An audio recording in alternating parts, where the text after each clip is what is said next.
This week's the podcast, The Second Coming. I am one of your hosts, Eli Clausen. And I am Luke Neely. And we apologize that it has been so long since our last episode. We realized all of a sudden it's been a month that got out from under us. Between sicknesses, cookouts, gigs, all that stuff, just, life got in the way. So, but everything's good. We're back. We are finally here to do the Michael Bolton. I guess you could say it's his self-titled album, because come to find out, it's technically not his first solo album, but right. But this is the first one that Bruce appears on, which is why it's on our show. So, however, before we get to that, though, we have a lot of stuff to catch up on. We've gotten a lot of votes on just about every other album that's been on The Second Coming. Now we've had some more votes come in, comments, all that kind of stuff. So, a lot to catch up on, and then we'll get into the album here at hand. Indeed, yeah, absolutely. Ton of comments, lots of people coming in and voting on these, which was awesome. We've been really hoping for that, and breaking up some of the ties finally. Nice, about time. My God, yes. All right, so let me just start clear back. I'm scrolling here. Here we go. And I'll just tell you everybody that has voted and their top three for each album, and then we'll talk about the results after all that's done. Cool. Okay, so clear back to the Blackjack episode, the first Blackjack album. Steve and Rochelle McGowan have come in, and they're the ones that basically voted on from Blackjack clear up to today's album, Michael Bolton. We've gotten so it's changed quite a lot of the rankings and everything. So for the Blackjack album, Steve McGowan gave this a 5 out of 10. His top three was The Night Has Me Calling for You, Love Me Tonight, and Fallen. Nice. Yes. Rochelle gave this an 8 out of 10. Her top three were Love Me Tonight, For You, and Heart of Stone. So nice to see some difference in there. Yes.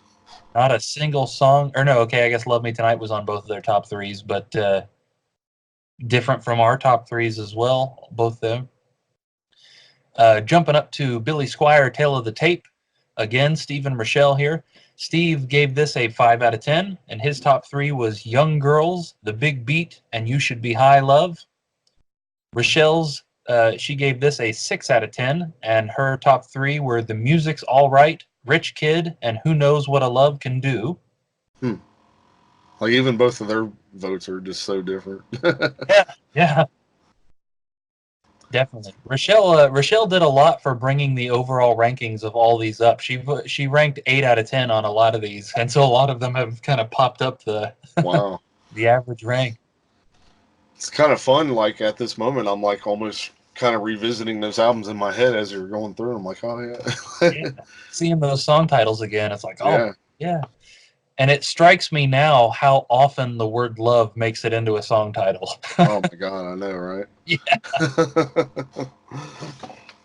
So coming up to Blackjack's Worlds Apart album, Steve McGowan gave this a 3 out of 10. Must have really not liked this one. His top three was Love is Hard to Find, Maybe It's the Power of Love, and My World is Empty Without You. Rochelle gave this an 8 out of 10, and her top three were My World is Empty Without You, Love is Hard to Find, and Maybe It's the Power of Love. So the same, but in a different order. Yeah, Steve left a message trying to sing that song to me. Oh, God. I'm not supposed to tell anyone, but may or may not be true. I really want to hear that, Steve. Even if that wasn't true, I feel like you need to make a recording of yourself singing Michael Bolton, because I need this in my life now. I didn't eat for about a week after that, so that's how good it was. Yes. Or was it? Ooh.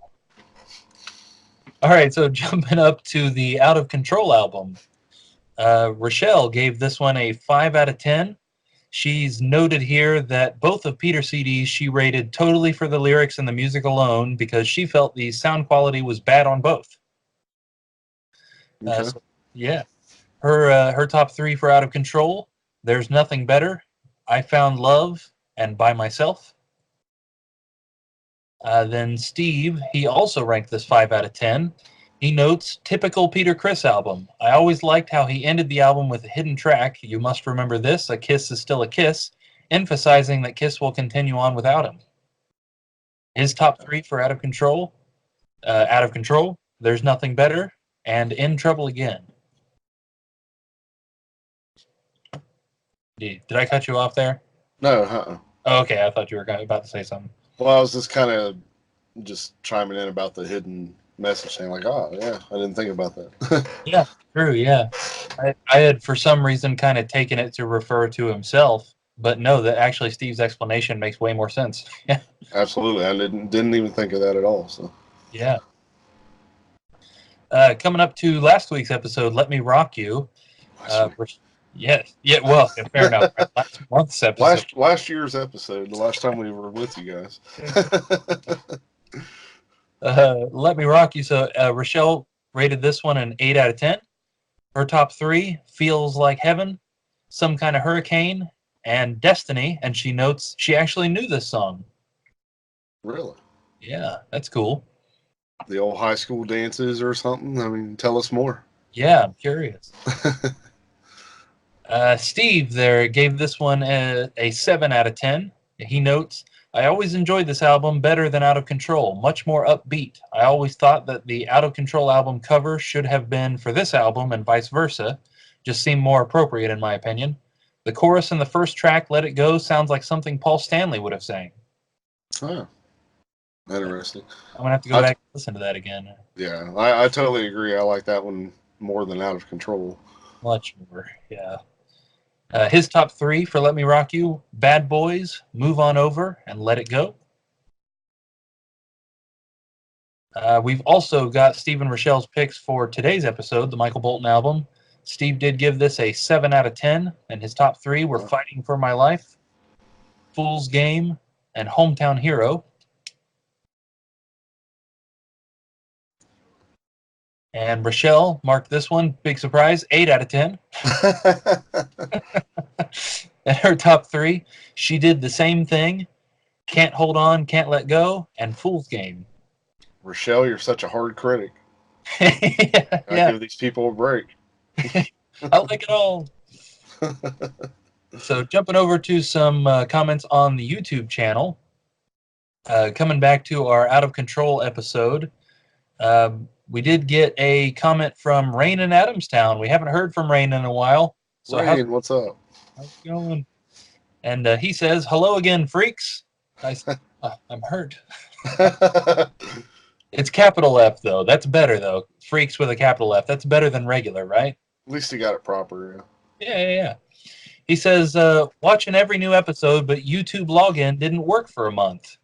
Wow. That sucks. Well, good to have you back regardless there. He says he had the Out of Control LP as it came out and still like it. Love how it starts with By Myself and In Trouble Again. There are only two songs I can't listen to, Words and You Better Run. And he notes, Voivod or what? So he gave the album a 6 out of 10. His top three were Feel Like Letting Go, There's Nothing Better, and In Trouble Again.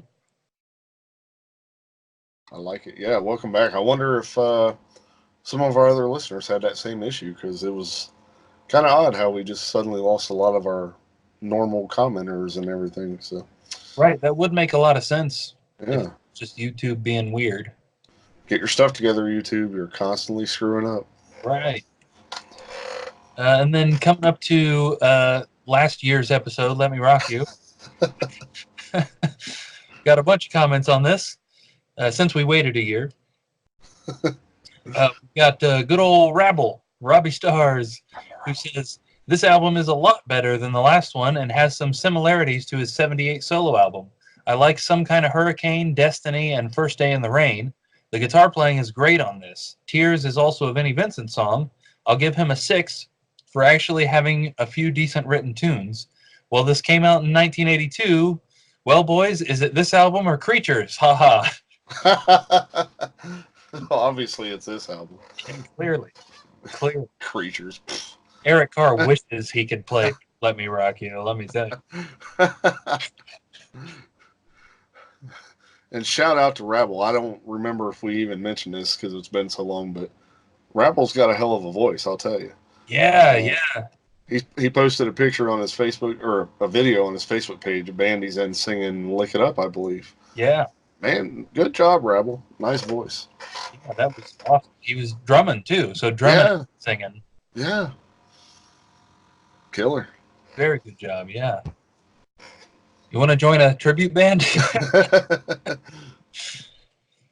uh, Also, we've got Rain in Adamstown here as well, and he notes the producer did a very good job on this album. Typical '80s AOR. First Day in the Rain is horrible, but it is nice to listen to the rest of the album. Side B is very good. I give it a 6.5.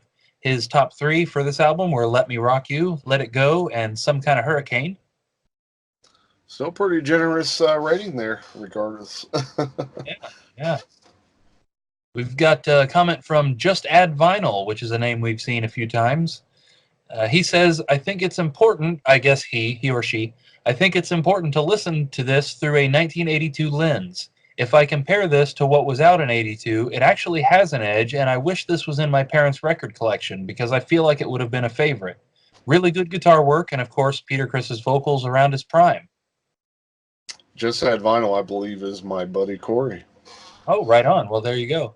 Yeah, I would imagine this probably wasn't in their collection because it wasn't released in the US until 1998. true. Maybe it's in their collection now. You'll have to let me know, Corey. There So he didn't give an overall ranking here, but he did note a couple of things. His number 10 was Bad Boys, which he notes inspired Warrant, Where the Down Boys Go. Hmm. And also his top three, Jealous Guy, Let It Go, and Let Me Rock You, which he notes is an American thematic rocker. Finally, someone else picked Jealous Guy. Yeah, yeah. I gotta preface our how this affected the rankings by saying that this knocked Jealous Guy out of our top three, and I don't know how I feel about that. Yeah, I'm angry. Yeah, yeah. Recount, recount. It was our number one last time. Wow. So we've also got Jay Rucker on this episode, who he's given us our rankings for the Michael Bolton album, which he gave 7.5 out of 10. He says the only single was Fool's Game. The album is certified gold in the U.S., and his top three were I Almost Believed You, Fool's Game, and Hometown Hero. Oh, I should say, I don't know where it went. I must have accidentally clicked off the video. He also ranked Let Me Rock You. I'm not sure why that one slipped through the cracks there. Hmm. Let me find so I can at least give his top three. Uh, I'm hearing a lot of similarities already with some of the picks for this Bolton album. yeah, hopefully that will add up to less ties. Mm-hmm. Let's see. Yeah, Jay's top three. He gave this a 6.5 out of 10, and it was Some Kind of Hurricane, Move On Over, and Tears were his top three for Let Me Rock You. Okay, awesome. I'm not sure where his comment went. I saw it earlier. Huh. You sure? You sure you don't want to change one of those to Jealous Guy? Yeah, please, please. Okay, so what that did to our rankings, I made myself some fancy notes, and we'll see if I can actually read what I wrote now. um, let's see. So this changed every album dating back to the first Blackjack album. So on Blackjack, this album went up to an average score of 5.9. It was originally at 5.6, so we jumped up a little bit. Okay. We had a second and third place change. Our number one remained Heart of Stone. Now our number two is Fallen, which Nice. came up. It wasn't in our top three at all and jumped into our number two spot. Awesome. I like that song. Yeah, yeah. And also The Night Has Me Calling for You in third place, which was our second place, I think. Wow. And now also Love Me Tonight, which was our original third place, has jumped down to four. Up to Tale of the Tape, this one is actually down in average overall to 6.3 from a 6.7. Hmm. So surprising there. Of all the ones that popped up, I'm surprised Tale of the Tape went down. Right. This one didn't have a whole lot to change. You Should Be High Love is still our number one. However, Rich Kid is now our second place, and The Big Beat is now our third place. They were originally flipped. So, Wow. The big single off the album is third place, eh? yeah. Coming to Worlds Apart, we are at 4.7 average overall, up from 4.4. Okay. My World is Empty Without You, I do believe, yeah, it was our number one before, it still is now.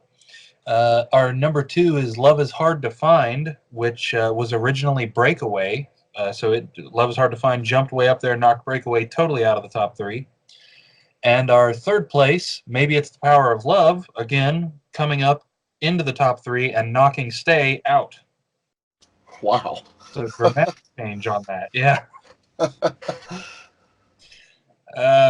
On Out of Control, we are up to a 4.5 out of 10 from 3.9, so quite a drastic upward movement there. And then, let's see. Again, we've had our second and third place flip. So In Trouble Again is still in first. There's Nothing Better is now in second place, and I Found Love is now in third place. And then finally for last week, Let Me Rock You is up to a 6.3 average overall from 5. So Peter, Nice. some love here. Really nice. Yeah. The only thing that stayed the same here is our third place, which was Destiny. Now we've got Let It Go, which was originally our number 2 and is now in first place. And also Tears, which jumped up into our second place. It wasn't in the top 3 at all. And as we mentioned, Jealous Guy has now been knocked down to fourth place, tying with another song that I didn't mark, but was originally our number 1. So Wow. kind of, Big changes, man. yeah, I think both Steve and Rochelle had Jealous Guy either at the end or near the end of their list. Pretty much why that happened. So That all sounds a lot better. Big thanks to you people for getting back in, and even that one person voting helps that much. So yes, um, very we few ties now, whereas before it was almost all ties. absolutely. So we love having you guys participate as much as possible, and glad to see a lot of the familiar faces back, and hopefully more will come. Yeah, absolutely. So man, so kind of mentioned this earlier at the beginning of the show. I was thinking that this was Michael Bolton's first solo album. Well, double checked it on Discogs and come to find out it's actually his third album. Right. And the first album is under the Michael Bulletin name, and then this one, of course, is Michael Bolton. So I had to double check just to make sure I had the right album. So Right. I ended up peeking at the Wikipedia page for it, and man, was I surprised. So as always, Luke's gonna give you guys all this information, but man, my jaw dropped when I read some of those names on there. Yeah. So Yeah. Quite a cast of characters for this not really doing that well. yeah. So let's get into that there. Yes. So Michael Bolton is the third studio album by American recording artist Michael Bolton. This was the Bolton's first record released on Columbia Records, which he ended up staying with for quite a while. And as you said, this is the first time that he referred to himself as Michael Bolton rather than Bulletin. He was even credited as Bulletin on the Blackjack albums. Mm-hmm. Um, this features, of course, Bruce Kulick on lead guitar. Sometimes it's Bolton, though. Like, for example, on YouTube, the very first track, Fool's Game, has a music video, and it's Michael Bolton himself playing the solo, which I didn't even know he was a guitarist. I thought he was just a vocalist, so that was Wow. interesting. Also, on the tour, instead of Bruce going out on tour, Al Pitrelli filled in, which a lot of you should recognize from Trans-Siberian Orchestra, Sabotage, and Megadeth. Crazy. Yeah, so that guy's really been around. Although this album did so terribly that the tour was canceled after 4 shows. Oh wow. So, ouch. Wonder if This there's album, any rare footage out there of any of those shows. yeah, I'd be really curious to see. I couldn't tell because I'm not super familiar with what Al Pitrelli looks like if it was Pitrelli in the video, but it definitely wasn't Bruce, which makes me think it probably was. Hmm. Pitrelli is on Megadeth's first live DVD, but that came out, geez, almost 20 years later, so he looked totally different, I'm sure. Um, so this came out in April of 1983. This was recorded throughout 1982 and 83, and produced by Michael Bolton and also either Gary or Jerry Block. It's Gerry. So Hmm. Not real sure there. Yeah, this album was kind of a who's who of everybody. This is so crazy that Wikipedia has a separate personnel section just for the production. Jeez. It's ridiculous. Uh, so let's just go through who actually played on it here. We know that Gary or Jerry Block was listed as the producer. So Michael Bolton, lead and backing vocals, and also the guitar solo on tracks 1 and 3, and 5, apparently. That's weird how it listed that. Craig Brooks, who played rhythm guitar on track 1 and also sang backing vocals on most of the album. We've got Bob Kulick on rhythm guitar from tracks 2 through 5 and also 7 through 9. That was a surprise to read that. Yep, I thought it was only Bruce, but nope. Yeah. Bruce Kulick, who did lead guitar on track 2 and 4. Mark Mangold, who did synthesizer and backing vocals on track 1. Jan Mulaney played piano on tracks 1, 2, 3, and 8, synthesizer on 2 through 5 and 8, and the Hammond organ on track 7. So specific. We've got Aldo Nova, who played synthesizer on track 4 and the guitar solo on track 7. I was kind of shocked to see that name too. Yeah, that's not something you see a whole lot. I didn't realize he had done session work. Yeah. George Clinton on synthesizer and backing vocals on track 9. That was the one that blew my mind. Yeah. I mean, freaking George Clinton from Parliament and all that, like, he was on this album. Yeah. Nobody would have ever thought that.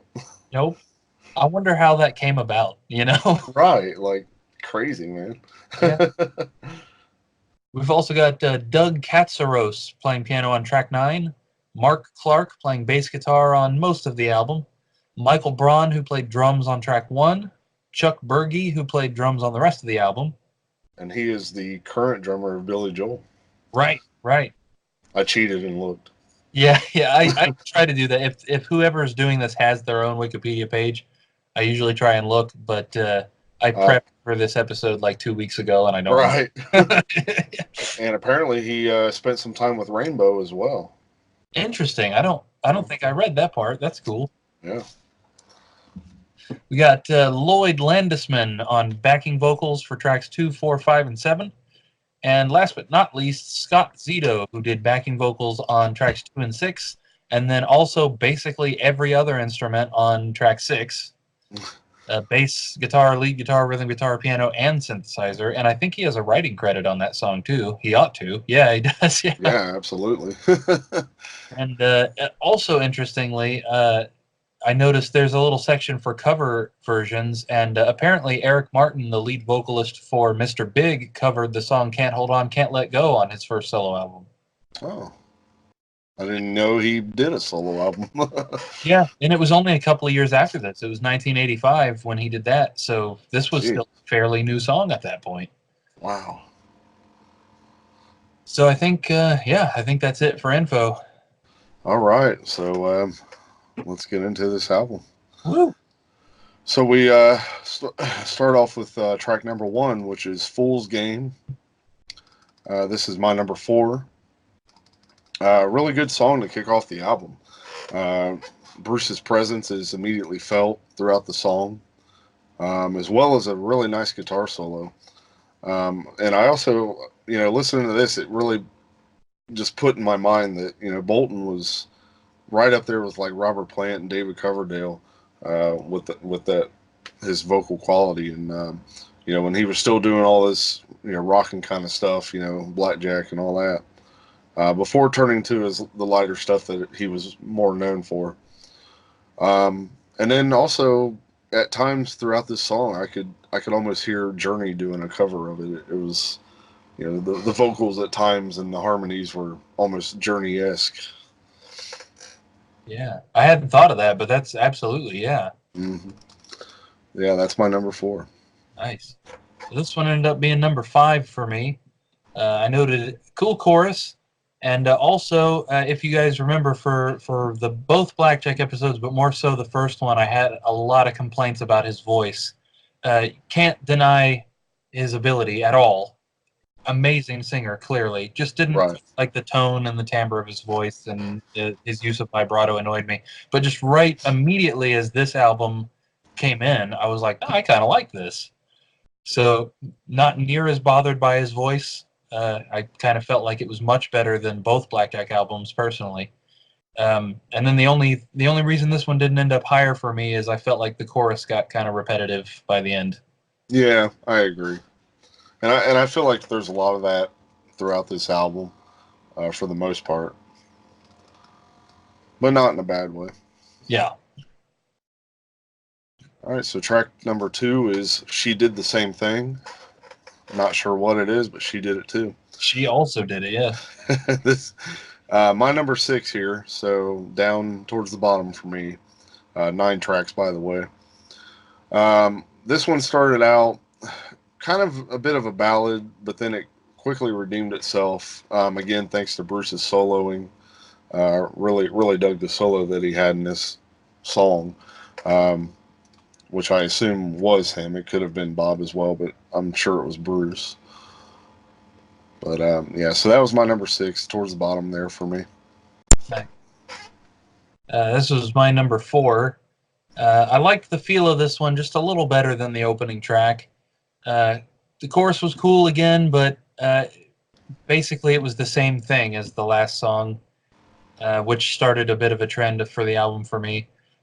What I did really like about this one was the guitar riff, just the general riff throughout the whole song, and I'm personally dead sure that that was either Bruce or Bob that wrote that. Absolutely. It definitely feels like Bruce's phrasing and note choice. Yeah, you could definitely feel that taste in there, that lick.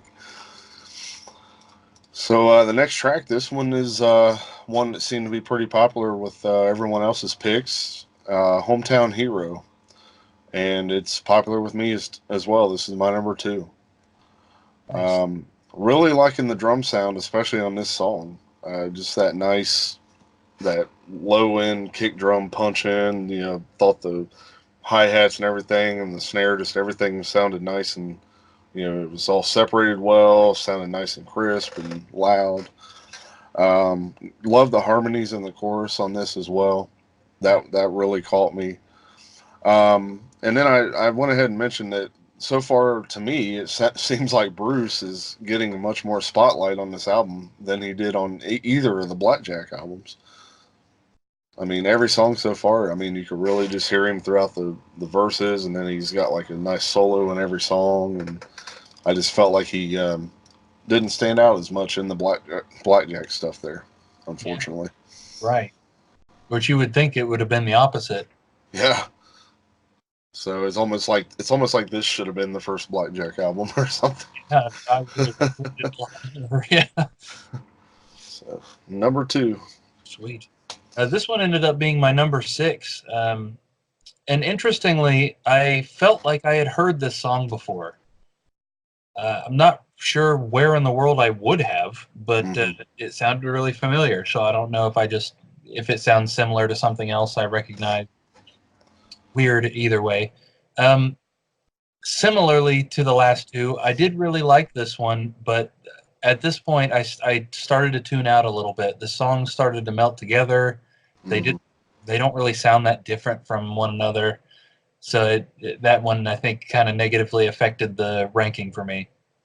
Yeah, I definitely agree because I started noticing that on this next track. But with Hometown Hero, and I forgot to make note of this, but it just came back to my head. Is I like what they're talking about too, because that's kind of everybody's dream. That's a musician is, to make it big, and you come back to your hometown and treated like a little hero. That's what we all kind of strive for. So I Absolutely. like the little message in that.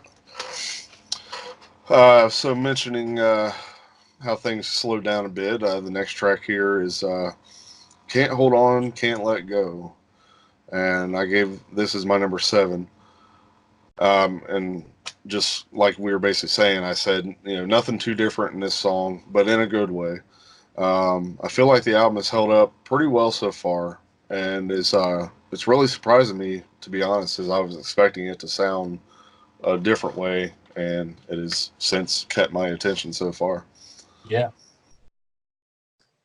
This one is actually my number 9 for the album. Okay. Yeah. Uh, Not a big fan of the background vocals in this chorus.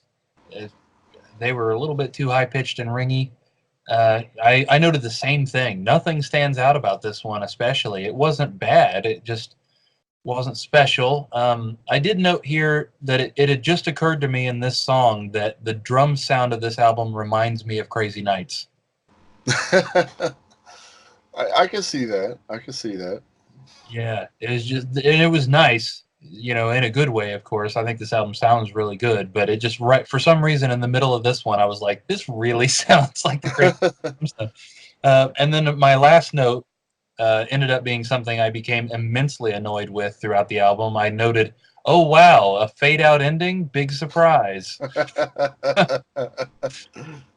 Yeah, if the drums on Crazy Nights sounded as strong as these drums, yeah, Crazy Nights would have been that much better of an album. Yeah, Next up, we have Fighting for My Life. This is my number 3. I said, wow, this is sort of heavy, so to speak, for Michael Bolton.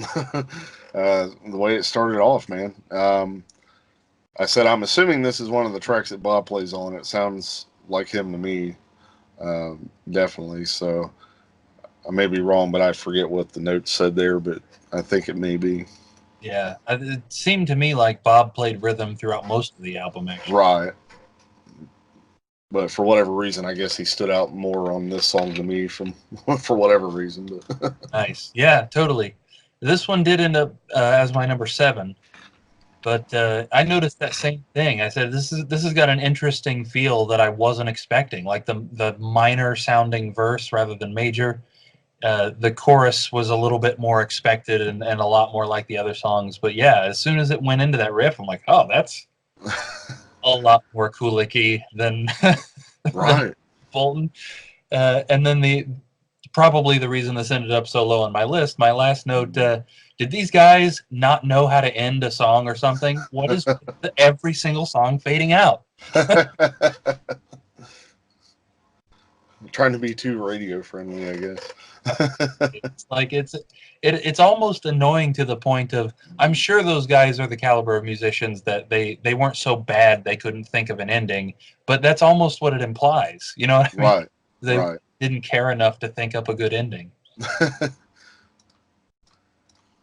They should have had George Clinton contribute some like funky endings or something. That would have been amazing. Next up, we have Paradise. My number 8 here. So again, I just felt this was in the same vein as Can't Hold On. Just nothing real different here. Good song, but just nothing really stood out you know, too well for me. I kind of didn't pay. This is probably the one song I didn't pay as much attention to as it was on. But but again, I don't mean it in like quite a bad way. It's still listenable. Let's say it that way. But Yeah, wasn't like actual garbage or anything. right. This is actually my number 3, and it's because it had an ending. He got his ending. Yes. I also noticed this one was a lot more upbeat than the others, and it was almost strange that it was such a stark difference from all the others. The other ones were either slow or mid-paced, and this one was kind of up, and it caught me just because of that. I think it almost snapped me out. Like, wait a minute. But overall, it doesn't really differentiate from the rest. It's still the same formula. The chorus has the harmony vocals with the call and response thing, but then it had an ending. So He gave us the ending. yes, All right, so next up, this is an interesting one here. Is Back in My Arms Again. Yes, this is a cover. This is a cover of the Supremes classic. Um, I didn't even, I wasn't expecting it really. Like, I didn't quite pay attention to the title and think, oh, maybe this is a cover. But then as soon as I heard the chorus, I'm like, oh, yes, definitely. yeah, So for once, my number 1 isn't in like the first 3 tracks all of a sudden, but this one is my number 1. I thought it was a nice, rearrangement of that Supremes classic. I don't hate this version, but I do prefer the original better. Um, Obviously, I like this version since it's my number one on the album. Uh, Bolton pulls it off really well, and wow, even Bruce, gets some pretty killer stuff in here for being a cover of a Supreme song. They definitely added some nice flavor to it. So, Yeah, kind of a nice surprise to hear that. for sure. Yeah, I'm not even sure I would have noticed this was a cover if Really. I hadn't read it. Yeah, to me it sounded like the whole rest of the album, which And then in a bad. after I, sorry to cut you off. After I looked at the Wikipedia, I saw the note that said, cover, which I totally missed the first time. So yeah, as soon as I heard that chorus, though, but Nice. Did you see that? Whatever, I don't remember if it was Rolling Stone or somebody that ranked the album said that they hated this because they thought it was overdone. I didn't see that. Yeah, that's on that Wikipedia page. But I was like, man, it didn't sound overdone to me. It just sounded like the rest of the album. This actually ended up being my number 8, and I think it was just because of a bit of disappointment of it. To me, it was back to the formula of the rest of the album. Paradise kind of cut out a little bit because it was quicker. This was back to the mid-pace rock song. It was good. Big background vocal, heavy chorus singing the title of the song. Not bad, just didn't stand out to me. And then I noted again, I was kind of surprised it was a cover because, I mean, he blended it into the rest of his songs perfectly. Yeah, I totally agree. I mean, you listen to the original, it's nothing like this version. It's completely rearranged. Right. So next up, this one is Carrie. This was my number 9. I didn't care for this. I said there are too many songs out there with Carrie in the title. This is one that I do not need. Um, oh well, it was a decent song though, but just yeah, least favorite on this album. Nice. That figures. This was my number 1. Oh my god! Wow. uh, the beginning really caught me. It's so different than the rest of the album, and I think that's really what did it for me, was that it was just so, it broke the mold. The beginning was really interesting and had I thought was a nice mix of 80s elements in it. Okay. Yeah, I don't know. It just something about it just kind of turned me off, and huh. I guess because like in my head I was thinking of the Europe song "Carrie" too much. Yeah, yeah, there are definitely 100,000 songs of Carrie or with Carrie in the title. Well, we come to the last track on the album, which is "I Almost Believed You." This is my number 5. I said, Michael, I almost believed you were going to end this album with a nice rocker, but no, we end it with a ballad. I Oh, do, however, enjoy the little guitar harmonies that are in the chorus. And of course, Michael's vocals shine here, and you can start to hear what would come down the road that gave him his biggest success in his career. Um, but yeah, just still, again, we're still not getting that nice knockout punch for the last track on these albums yet. So yeah, yep. This was my number 2. Uh, I noted it again. I'm liking that this one has some different stuff in the beginning. I don't think I did this on purpose at the time when I ranked these, but I'm noticing now that I seem to have ranked in the top just the ones that were different. hmm. Uh, I like the storytelling in the lyrics in this one. It's really nice. Um, and I also noted this, maybe not my personal favorite type of song, but I really appreciate the difference from the rest of it. It stood out quite nicely. Nice. All right. So overall rankings, I give this album a 3.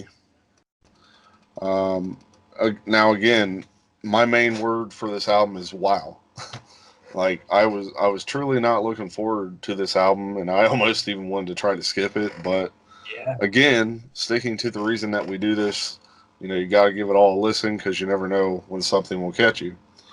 Um, Now, I'm not saying that I will probably ever listen to this album again, but who knows, maybe a song or two from time to time. I probably would have been more of a Michael Bolton fan if this was the kind of stuff he did throughout his whole career. Yeah.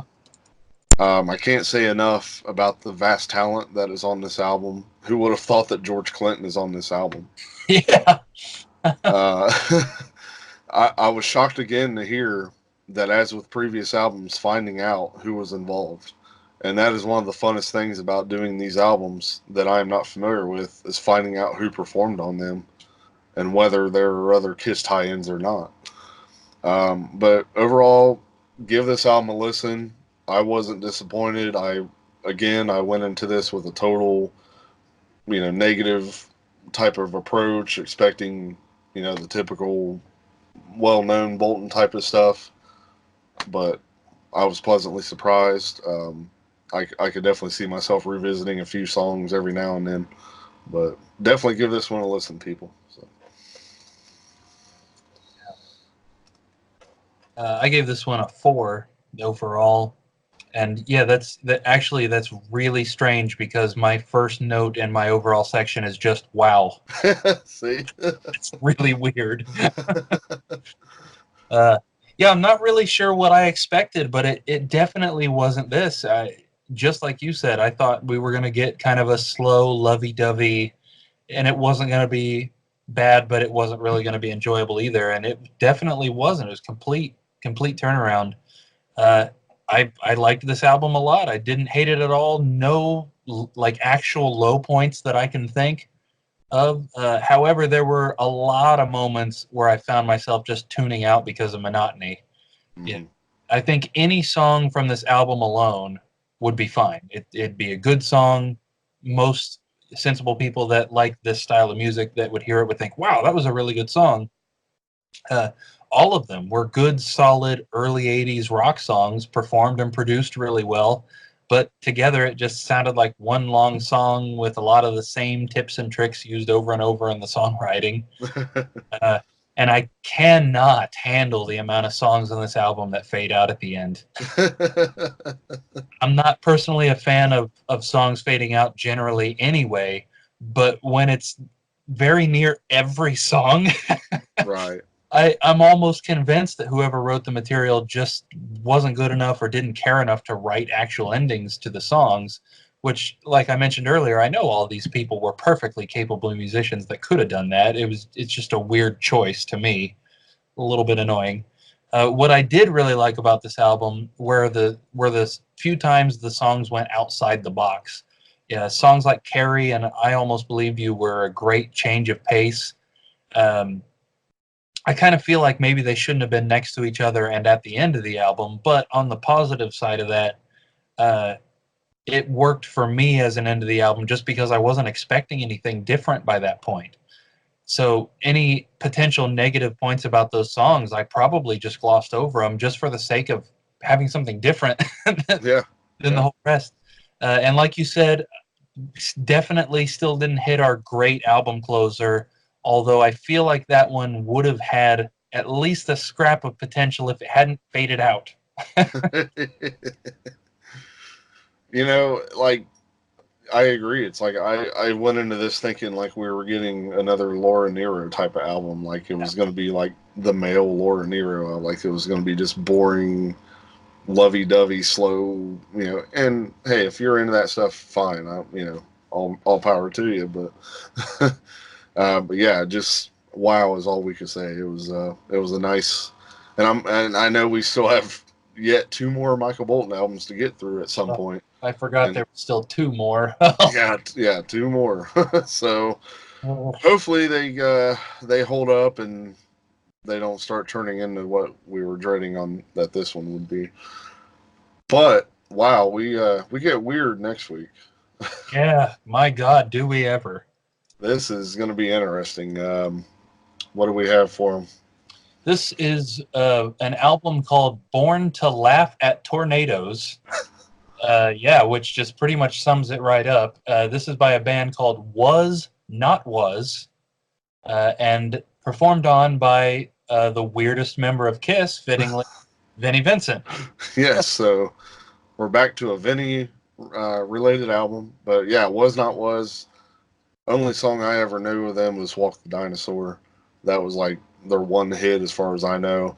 And that came after this album as far as I know. So no idea what to expect with this thing. I'm expecting it to be a little weird and a little, I don't know, B-52ish in a way, like sort of quirky. I don't know. I'm kind of interested to listen to it. That's what I'm expecting is a little bit goofy almost. Yeah. Yeah, yeah. So it's going to be an interesting one. But I tell you what, after that, we got two heavy hitters coming up after that. We got the first Black and Blue album, and then the Wendy O. Williams, which some people call the Lost Kiss album. So you'll see why if you don't know why. So yeah, some heavy hitters coming up. Maybe we can get some people on here with us to do some of these albums. Let us know, people. All right. So I think, does that wrap it all up? Well, no, it doesn't, because we still have the overall rankings. All right. See, we're rusty. We're sorry. It's been a year since we've done this. It's Carrie. All right, so we did end up with a 5.9 out of 10 average ranking. Yeah, that puts it up pretty far. It actually ties it with the first Blackjack album, puts it fairly far up the list. Yeah, I'm not seeing a whole lot above this. We've got Let Me Rock You and Tale of the Tape tied at 6.3. Still got Wicked Lester at 6.8. I'll be very curious to see if either of these heavy hitters coming up knock that out of the number one spot. Very, very curious. I think there's a good chance. And then, of course, having said that, Chelsea is still by far our reigning underdog with a 2.7, and I'm curious if any of these freaking weird ones are going to come in worse than that. It's very possible, and I still feel like Chelsea should have a little more love. I mean, hey, come on, it's different, but it's good. All right, so no ties this time. Yes. Yes, so thank you again, all the people that voted. We had, in addition to us two, Steve and Rochelle and Jay Rucker, all on this prior to doing the episode, which almost always equals little or no ties. So awesome! I'm always happy to see that. So in last place for this album, coming in ninth, Can't Hold On, Can't Let Go, which makes sense. I think Rochelle was the only one who had that rated up high. Yep, all the rest of us had that low. In eighth place, Carrie, because screw me. I'm noticing, looking at the rankings here, you and Steve and Rochelle have very similar lists, and then Jay and I have fairly similar lists, which is interesting. Wow. He had this one rated as his number 4, and then everybody else had it as their bottom, number 9. Well, see, the problem is Steve copies my list. So he really does. That's the issue. Steve. Coming in 7th place here, Paradise. Paradise, baby. Yes. In 6th place, Back in My Arms Again. Ah. Yeah. That is one that I think pretty much everybody had near the bottom except you. I mean, I get it. The original Head and Shoulders. And it's sad that the cover song was my favorite on the album, I guess. But, hey. Right. I also like Jealous Guy by Peter. I mean, come on. Yeah, that's we both agreed as the number 1, I think, last time, right? Yeah, and I'm sure there's more covers coming up on some of these albums. Yeah. In 5th place, Fighting for My Life. Lost my place. There we go. In 4th place, She Did the Same Thing. What? That's a great question. I'm going to look up the lyrics when we get off of here because I want to know. And our top 3 for this album, coming in 3rd, I Almost Believed You. In 2nd place, Hometown Hero. Yeah. And our 1st place, Fool's Game. All right. Kind of what I expected. Yeah. I knew Hometown Hero was going to end up being in there. Yeah, for sure. You fooled us, Bolton. I almost believed you. Almost believe you. And she So, did the same thing. so let me ask you, what do you think? This album or the Blackjack albums? Ooh, I think I'd go with this one. I agree. Strictly because Bob Kulick's on here too, and the other talent that's on here, and I just felt like, again, I felt like Bruce. Like you listen to this album, and you're like, oh yeah, Bruce is on this album. But with some of that Blackjack stuff, at times it was kind of like, where is he? Right, yeah. Leave some comments. Let us know what you think. Do you like this album better, or do you prefer the Blackjack stuff? And then hopefully we can still say that when we get to the other two Bolton albums. Yeah, we're gonna have a lot of we've had a lot of meh leading up to this that may have colored our view, but we're gonna have a lot of heavy, well, yeah, because the next Michael Bolton album is after the Black and Blue and Wendy O. Williams, so we're gonna Right. have some, it's gonna have some steep competition to stand up to those. Yeah. Next week's going to be kind of fun and weird. You know, just interested to hear what that. But yeah, when those two following that are going to be some really good episodes. So, Yes. Hey, given you, I found out the answer to our question here. well, This title actually should have been a little bit extended. It should be "She Did the Same Thing to Me." oh, And it is about a song. It's a song about a girl breaking someone's heart, and it's almost as if Michael Bolton is singing, "Did she do this and this and this? Yeah, I know because she did the same thing to me." okay. There you go. Of course, it's about love. That's what he made his career on down the road. Imagine that. Yeah. Oh, jeez. So yeah, giving you guys a little heads up there a few weeks in advance. So feel free to jump ahead and go ahead and leave votes for those upcoming albums if you want, and definitely get them in for the Was Not Was album. I don't think I even have that yet. I'm going to have to search and see if it's on YouTube or something. Right. Um, so let us know. And again, putting it out there since it's been a while. If anyone's interested in coming on for any of these upcoming episodes, again, just as a reminder, the full list is on our group page if you go into that files section. So you can see the full entire list of every album that we will be doing. Feel free to pick one. I don't care if it's months down the road. And if you want to come on and discuss that one with us, let us know. So just drop us a comment here on YouTube or on the Facebook page, or you can just send us a private message, whichever. Um, so we'd love to have some more people interact. So that's going to be it, though. We're going to get out of here. And again, let us know what you guys think. Do you prefer this album over the Blackjack stuff? And interested, hoping we get a little more input on this album. So curious to hear what people think. All right, then. So that's going to take care of it. And Was Not Was with Vindy Vincent next week. We will see you for that. Walk the dinosaur. Yeah. Later.